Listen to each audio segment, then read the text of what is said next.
Okay, Sandra Kiefer. This is probably going to be the worst video you've ever seen.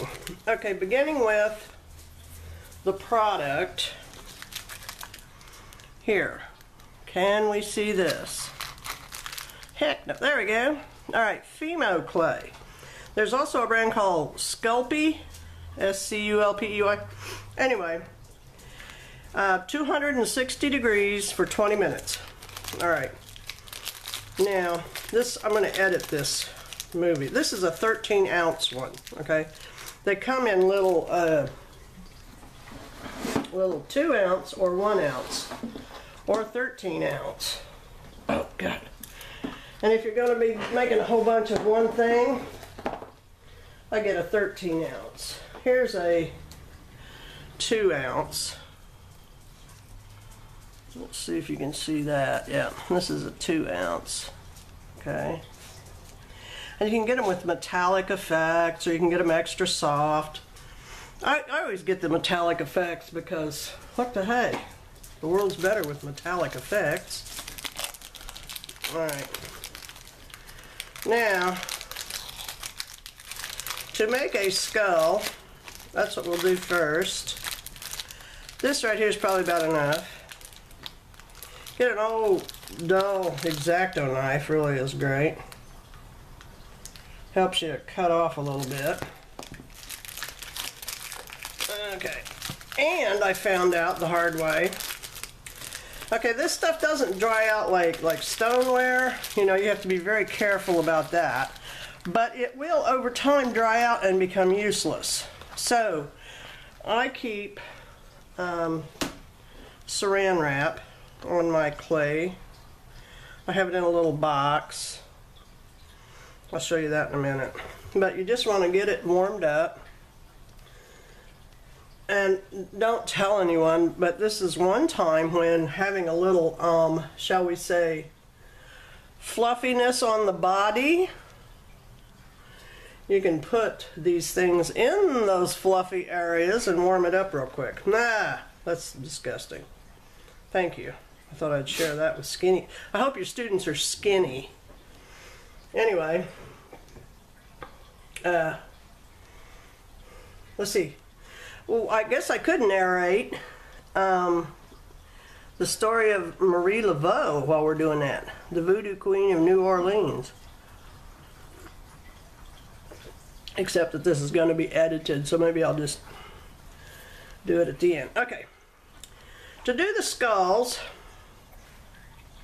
you want to get this warmed up, and the more you squish it, the better it is. And if you've never done this stuff before, go ahead and order the soft. It'll say soft, and it'll say for children. It's a lot easier to work with. I mean, it softens up a lot quicker in your hands, but it also is a little more difficult if you want to do intricate sculpting, which we're not going to do. Okay, now, we want your basic sphere, okay? Now, if you have a pasta maker, which I have already ruined too, those are good. But if you just, it's easier and more fun, I think, just to do like this. Now, we're going to flatten this. Okay, I'm just going to flatten it. And I'm not going to make this one very big so that you can see what I'm doing in a hurry here. The little voodoo dolls are a little bit trickier to make. Okay, and I have an all-purpose board. It says love and peace. Oh, it also says January the 14th, 10. Hey, you're not allowed up here. No, you can't have coffee. But anyway, this has a very smooth, uber smooth right here, and it has no paint, no anything on it. Just its absorbent self. And we use that to beat with. Another thing about working with clay Oh, I've already got a cootie in there. Good deal. You just use your thumbnail. About working with clay is if you want this to be really, really round, I don't know why, but just tap it. I don't know if you can see that. I'm just tapping it and turning it. And you can see it when you got it in bright lights and you're up close. Okay. Now we start with your basic this shape, okay? Now we want to make a skull, so we want the top part of a skull to look like that. We want the jaws, excuse me. Okay, and then give it a little squeeze. You see that? And then flatten that you just squeezed. Okay, now it kind of looks like a seashell. Okay, that's your basic shape. Okay. Okay. Who's that one guy, Mr. What's his name? South Park. Now, figure out where the eye holes will be. And Sandra, you should have some knitting needles, I would think. Knitting needles I bought these to use in clay. I was like looking at stuff, I said, ooh, I could use those in clay. They have the ends on both ends. Anyway, locate your eyes like so. Just poke that through there. And then poke them all the way through. All the way through. Now then, oh, that red is coming off. Oh, well, good. Now stretch them out. This stuff stretches really cool, like stretch, stretch, stretch, stretch, stretch, stretch, stretch. Okay, now look over here on the back and see how horribly it looks. And it really helps if you have, wood is best, but anything will work. Okay, we want to mush that down. I'm doing this kind of in a hurry, so I'm not giving the clay a chance to really soften up nicely. And then there's always needle tool, any kind of a doodad that you can poke with is good. Now see how it's cracking? Actually, that's kind of cool for what we're doing. That's because I haven't warmed the clay up enough. Okay, it's cracking like mud, but for a skull, that's kind of cool. We kind of want that. Okay. Okay. All right. Now we want nose holes. So you take this thing again and just poke a couple of holes right there. Just locate them, and then just kind of. And your nose holes are kind of elongated this way, sort of. So we're just kind of, and again, the clay is, I didn't give it a chance to warm up adequately, so it's cracking. And we don't care what the back looks like. I don't. Maybe you do. All right. And each one of these is going to be different. Okay. So that's all right. Just like us. Okay. Now, there's your basic skull.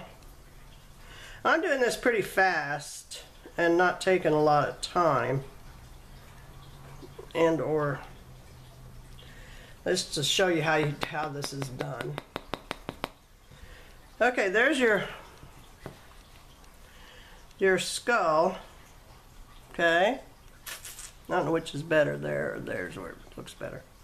Now to do the teeth, I just take something that's got an edge on it.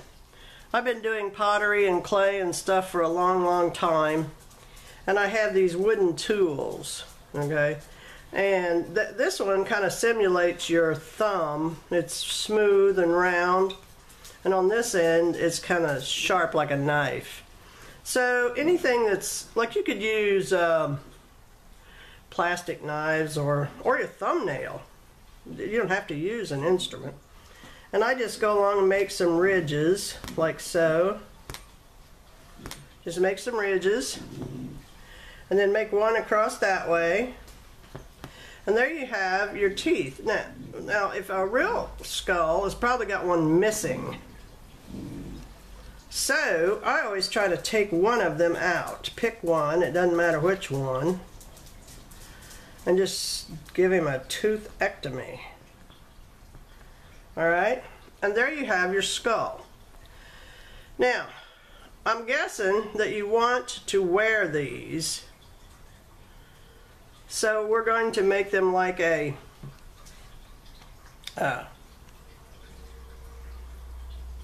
a pendant. There's different ways you can do that. You can take this little piece like this and put it on the back. This is probably about the easiest. You take that little piece and just stretch it over that piece. Okay, and I pushed it down on that end. Wait, let's watch that again. See how I did? See, I pushed it down. Because it has to. You cannot attach one piece to another piece with this kind of clay very effectively, like you can stoneware. Stoneware, you just take a little bit of, you score it, and then put a little water on it and stick two pieces together, and it'll fire that way. This stuff, you can only just push it together. So here was that little piece. I elongated it. This was the tooth. He's got hair on him. Oh no.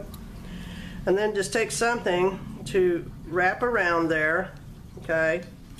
And then take your other end and mush it down into the skull. And there you have. Now what that'll do is you can put a piece of, like, whatever you want to put through there, to wear.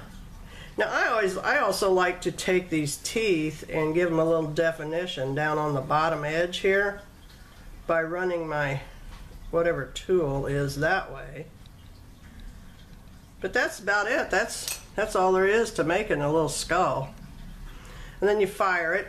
Now another thing I like to do is take glitter, which I don't think I have any with me here. Oh, here's some red. I'll use this red to show you. Take a little bit of glitter before you fire it. Okay, any kind. I'm going to use red because that's what I seem to have here. And there's different ways you can do it. I'm going to just sprinkle this ever so lightly. Just sprinkle a little red glitter. Just barely. Just like you put pepper on your fried eggs, just to where you can kind of see it, unless you're one of them pepper freaks. And then take that glitter and rub it in. Okay, now it's gonna move around, but that's alright. It embeds in the clay. Okay, that's what it does. So then that rubs it in. Now it's ready to bake. And I don't know if you can see or not. You can get an idea of the glitteriness or not. It shows up in the sunlight over here, which the sunlight just wipes out this camera. We only see in the shadows. But there's your basic skull. And then I always put them in a one of these trays, whatever, cake pan, and bake them so that they're. And the reason you make this like this is so that you can run leather, leather straps through there, or you can buy, yarn, whatever your budget allows. There you can get strap material that costs more than a Mercedes-Benz if you look in the right places. And there you go. I also like to take on these and take gold glitter and concentrate the gold glitter on like one tooth. Pick one of the remaining teeth. Somebody's calling me. I don't want to talk to anyone. Unless it's Megan. Unknown name, private number. Well, you don't get an answer. Anyway, and that's all there is. That's how you make skull teeth.